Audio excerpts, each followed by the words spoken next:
दोस्तों कहते हैं कि प्यार कुछ भी नहीं देखता है। दो लोग यूपीएससी की तैयारी करने के लिए दिल्ली जाते हैं। उत्तर प्रदेश से एक लड़की और राजस्थान से एक लड़का। दोस्तों दोनों की वहां पर मुलाकात होती है, दोस्ती हो जाती है। उसके बाद अपने अपने पढ़ाई में लग जाते हैं। कुछ दिनों के बाद जो लड़का था वो एग्जाम क्लियर करके आईएएस ऑफिसर बन जाता है, लेकिन जो लड़की थी उसे सफलता नहीं मिलती है, वो अपने घर चली आती है। दोस्तों फिर 7 सालों का लंबा वक्त बीत जाता है। जो आईएएस ऑफिसर थे दोस्तों एक दिन उस जिले का डीएम बनते हैं जिस जिले में उस लड़की का घर होता है। अब डीएम साहब अपनी दरबार लगाए थे, लोग अपनी अपनी फरियाद लेकर वहां पर पहुंचे हुए थे। दोस्तों वो लड़की भी पहुंची थी। जैसे वो डीएम साहब को देखती है तो वो चौंक जाती है, सोचती है कि अरे ये तो वही है जिनके साथ में पढ़ती थी। फिर वो सोचती है कि पता नहीं ये पहचानेंगे कि नहीं पहचानेंगे। दोस्तों यही सोचकर वो डीएम साहब के सामने जाती है, लेकिन उसके बाद जो कुछ होता है दोस्तों बहुत ही दिलचस्प होता है। दोस्तों आइए जानते हैं पूरी कहानी इस वीडियो में, लेकिन वीडियो में आगे बढ़ने से पहले बस वही रिक्वेस्ट कि आप वीडियो को लाइक कर दीजिए, चैनल को भी सब्सक्राइब कर लीजिए ताकि मेरा हौसला बढ़ता रहे। दोस्तों ये कहानी शुरू होती है साल 2009 से। एक उत्तर प्रदेश की लड़की जिसका नाम विजय लक्ष्मी होता है, जिला गाजीपुर की रहने वाली थी। पढ़ने लिखने में ठीक ठाक थी, तो इसीलिए उसका सपना था आईएएस बनने का। इसीलिए वो तैयारी करने के लिए दिल्ली चली जाती है। जैसा कि आप लोग जानते हैं कि आईएएस की तैयारी करने के लिए लाखों लोग हर साल प्रयास करते हैं, लेकिन 700-800 लोगों को, 1000 लोगों को ही इसमें सफलता मिलती है। देश के कोने कोने से लोग दिल्ली पहुंचते हैं, अन्य जगहों पर तैयारी करते हैं। तो ऐसे ही राजस्थान के बाड़मेर जिले का एक लड़का जिसका नाम संजय खत्री होता है।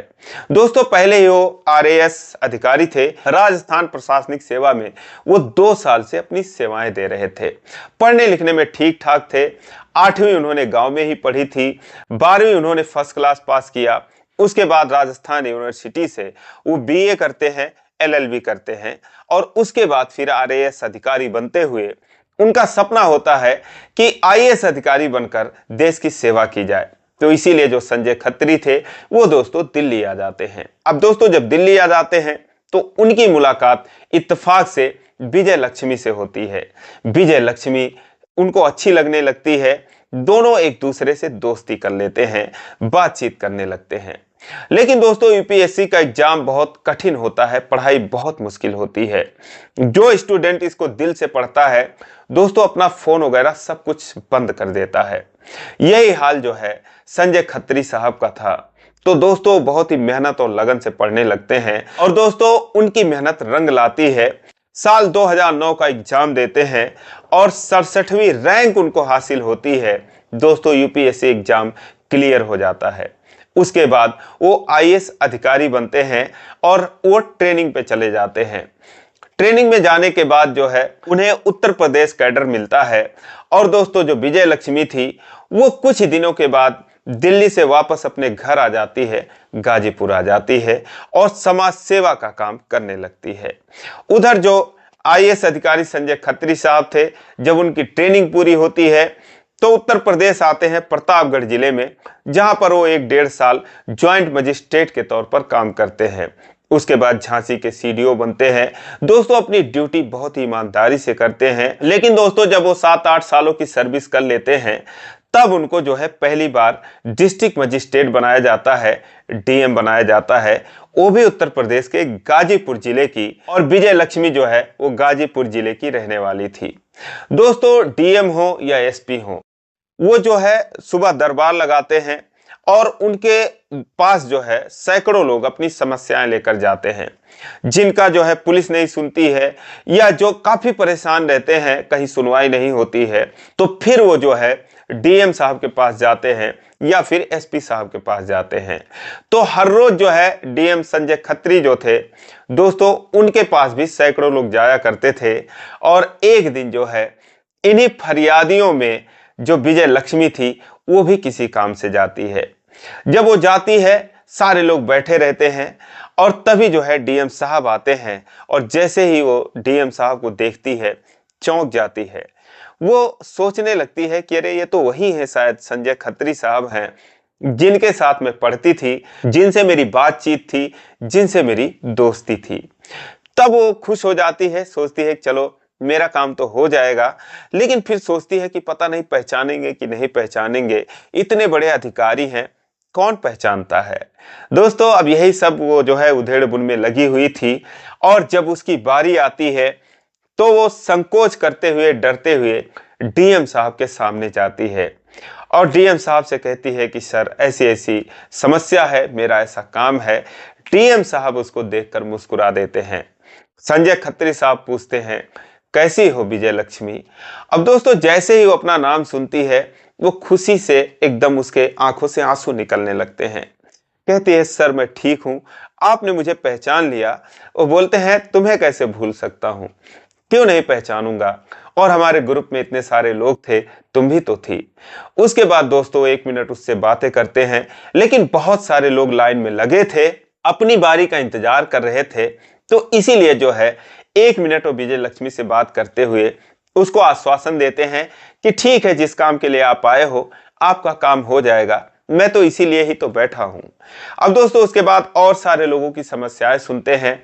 विजय लक्ष्मी जो है वहां से चली जाती है, लेकिन इस दरमियान जो है वो उससे उसका संपर्क नंबर ले लेते हैं और कहते हैं ठीक है, जब मैं फुर्सत में होऊंगा तो तुम्हें कॉल करूंगा। और दोस्तों उसके बाद 2 दिन बाद जो है वो विजय लक्ष्मी को कॉल करते हैं, मिलने की इच्छा जाहिर करते हैं।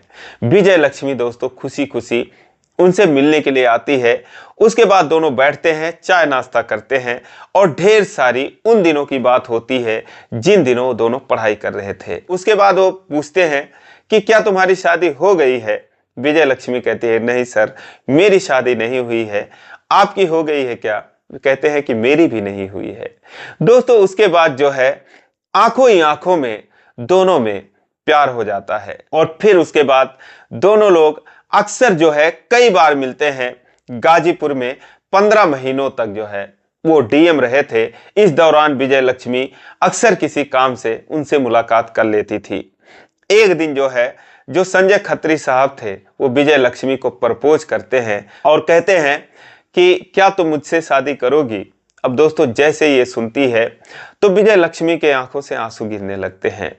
वो जो है कहती है सर क्या बात कर रहे हैं आप। कहते हैं मैं जो तुम सुन रही हो वही बात कर रहा हूं, क्या तुम मुझसे शादी करोगी। दोस्तों विजय लक्ष्मी तुरंत हाँ कर देती है, और उसके बाद जून 2017 में दोनों लोग मिले थे। दोस्तों फिर नवंबर 2017 में ही गाजियाबाद में एक बहुत ही साधारण सिंपल समारोह में कुछ खास लोगों की मौजूदगी में ये दोनों लोग शादी करते हैं, एक मिसाल कायम करते हैं। लेकिन शादी के बाद दोस्तों उन पर आरोप लगने शुरू हो जाते हैं। जो उनके आलोचक थे वो दोस्तों उन पर आरोप लगाते हैं कि कैसे डीएम साहब हैं कि एक फरियादी से इन्होंने शादी कर लिया। चलो ठीक है, एक से शादी कर लिया, लेकिन इनके पास तो रोज सैकड़ों लोग आते हैं अपनी फरियाद लेकर। अगर इनका यही नेचर था, यही स्वभाव था, तो और लोगों के साथ, महिलाओं के साथ ये क्या करते होंगे। अब दोस्तों जो है उन पर आरोप लगने लगते हैं, लेकिन फिर जो है डीएम साहब सामने आते हैं और वो कहते हैं कि जो विजय लक्ष्मी थी वो सिर्फ मेरी फरियादी नहीं थी, मेरी सहपाठी थी। हम दोनों साथ में पढ़ते थे, हमारी दोनों की दोस्ती थी और पहले से हम लोगों का बातचीत था। ऐसा नहीं था कि मैं उसे नहीं जानता था, हम दोनों में बराबर बातचीत होती रहती थी। तो इसीलिए जो लोग सोच रहे हैं कि मैंने फरियादी की खूबसूरती देखकर शादी की है, वो कृपया अपना जुबान बंद रखें। हम दोनों एक दूसरे को पहले से जानते थे और हम पहले से ही शादी करने का मन बना चुके थे। दोस्तों उसके बाद अब लोगों के जो आलोचक थे उनकी जुबान बंद हो जाती है। दोस्तों आज ये लोग बहुत ही शानदार लाइफ बिता रहे हैं। आज जो संजय खत्री साहब हैं वो नोएडा में ACEO के पोस्ट पर तैनात हैं, और दोस्तों पति पत्नी के रूप में विजय लक्ष्मी और संजय खत्री साहब बहुत ही शानदार लाइफ अपना एंजॉय कर रहे हैं। दोस्तों इस वीडियो को बनाने का मतलब मेरा किसी का दिल दुखाना नहीं था। अगर डीएम साहब इस वीडियो को देखेंगे तो अगर कुछ कमियां रह गई हो, कुछ मैंने ज्यादा बोल दिया हो, तो कृपया माफ करेंगे। वैसे दोस्तों आप लोगों की क्या राय है इस वीडियो पर कमेंट करके जरूर बताइए। फिर मिलेंगे अगले वीडियो में, तब तक के लिए जय हिंद।